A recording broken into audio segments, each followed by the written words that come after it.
शहर कराची में चंद घंटों के दौरान मुख्तलिफ ट्रैफिक हादसात और वाकयात में खातून समेत 7 अफराद जाँ बहक और 3 जख्मी हो गए। ट्रैफिक हादसात कराची के मुख्तलिफ इलाकों Shahrah Faisal, wireless gate, Baldia, northern bypass, fort Qasim, Maripur road, super highway और औरंगी टाउन में पेश आए। कराची के इलाके माड़ीपुर रोड मच्छर कॉलोनी के करीब तेज रफ्तार गाड़ी की टक्कर से एक राहगीर जान से गया। हादसे का जिम्मेदार ड्राइवर मौके से फरार हो गया। इसी तरह नॉर्दर्न बाईपास पर हमदर्द कट के करीब तेज रफ्तार गाड़ी की टक्कर से मोटरसाइकिल सवार मोहम्मद यामीन जाँ बहक हुआ, जबकि मोहम्मद सईद जख्मी हो गया। बल्दिया टाउन शारजा शॉपिंग मॉल के करीब भी एक नामालूम गाड़ी की टक्कर से नौजवान बाइक सवार रमजान अली जिंदगी हार गया। एयरपोर्ट वायरलेस गेट के करीब तेज रफ्तार कार फुटपाथ से टकरा गई, जिसके नतीजे में अब्दुल वाहिद मौके पर जाँ बहक जबकि एक शख्स जख्मी हुआ।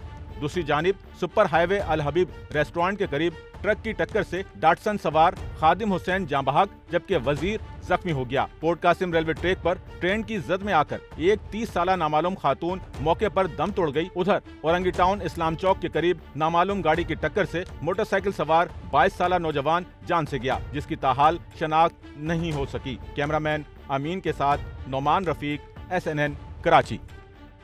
सच्चल न्यूज़ नेटवर्क की वीडियोस में खुशामदीद। नाजरीन, वीडियो से मुतालिक अपनी कीमती राय का इजहार कमेंट बॉक्स में ज़रूर करें और चैनल को सब्सक्राइब करें।